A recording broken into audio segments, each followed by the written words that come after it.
ಜೈ ಕ್ರಿಸ್ತ. ರೋಮಾಪುರದವರಿಗೆ 15ನೇ ಸಂಧಿ 1-13 ವಚನಗಳು.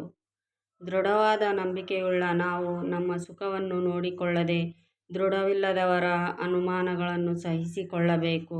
ನಮ್ಮಲ್ಲಿ ಪ್ರತಿಯೊಬ್ಬನು ತನ್ನ ನೆರೆಯವನ ಹಿತವನ್ನು ಭಕ್ತಿವೃದ್ಧಿಯನ್ನು ಅಪೇಕ್ಷಿಸುವವನಾಗಿ ಅವನ ಸುಖವನ್ನು ನೋಡಿಕೊಳ್ಳಲಿ.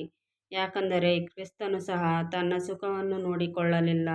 ದೇವರೇ, ನಿನ್ನನ್ನು ದೂಷಿಸಿದವರ ದೂಷಣೆಗಳು ನನ್ನ ಮೇಲೆ ಬಂದವು ಎಂಬುದಾಗಿ ಬರೆದಿರುವಂತೆ ಆತನಿಗೆ ಸಂಭವಿಸಿತಲ್ಲ. ಪೂರ್ವದಲ್ಲಿ ಬರೆದದ್ದೆಲ್ಲ ನಮ್ಮನ್ನು ಉಪದೇಶಿಸುವುದಕ್ಕಾಗಿ ಬರೆಯಲ್ಪಟ್ಟಿತು. ನಾವು ಓದಿ ಸ್ಥಿರಚಿತ್ತವನ್ನೂ ಆದರಣೆಯನ್ನೂ ಹೊಂದಿ ರಕ್ಷಣೆಯ ನಿರೀಕ್ಷೆಯುಳ್ಳವರಾಗಿರುವಂತೆ ಆ ಗ್ರಂಥಗಳು ಬರೆಯಲ್ಪಟ್ಟವು. ಆ ಸ್ಥಿರಚಿತ್ತವನ್ನೂ ಆದರಣೆಯನ್ನೂ ಕೊಡುವ ದೇವರು ನೀವು ಕ್ರಿಸ್ತ ಯೇಸುವನ್ನು ಅನುಸರಿಸಿ ಒಂದೇ ಮನಸ್ಸುಳ್ಳವರಾಗಿರುವಂತೆ ನಿಮಗೆ ದಯಪಾಲಿಸಲಿ. ಹೀಗೆ ನೀವು ಏಕಮನಸ್ಸಿನಿಂದ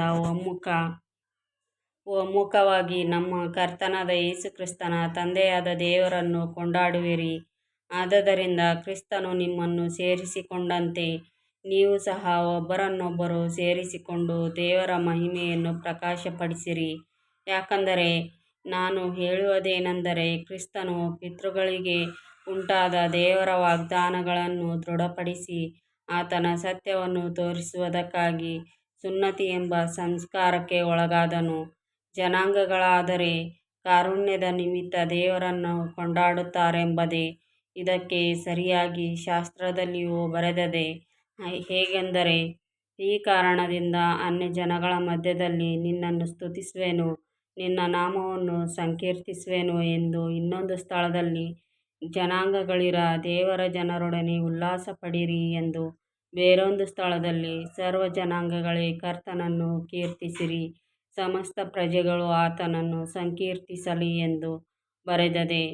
ಮತ್ತೊಂದು ಸ್ಥಳದಲ್ಲಿ ಯೆಶಾಯನು ಹೇಳುವುದೇನೆಂದರೆ, ಇಷಯನ ಅಂಕುರದವನು, ಅಂದರೆ ಜನಾಂಗಗಳನ್ನು ಆಳತಕ್ಕವನು ಬರುತ್ತಾನೆ. ಜನಾಂಗಗಳು ಆತನನ್ನು ನಿರೀಕ್ಷಿಸುತ್ತಿರುವರು. ನಿರೀಕ್ಷೆಯ ಮೂಲನಾದ ದೇವರು ನಂಬಿಕೆಯಿಂದುಂಟಾಗುವ ಸಂತೋಷವನ್ನೂ ಮನಃಶಾಂತಿಯನ್ನೂ ನಿಮಗೆ ಪರಿಪೂರ್ಣವಾಗಿ ದಯಪಾಲಿಸಿ, ನೀವು ಪವಿತ್ರಾತ್ಮನ ಬಲಗೂಡಿದವರಾಗಿ ನಿರೀಕ್ಷೆಯಲ್ಲಿ ಅಭಿವೃದ್ಧಿಯನ್ನು ಹೊಂದುವಂತೆ ಅನುಗ್ರಹಿಸಲಿ. ಆಮೆನ್.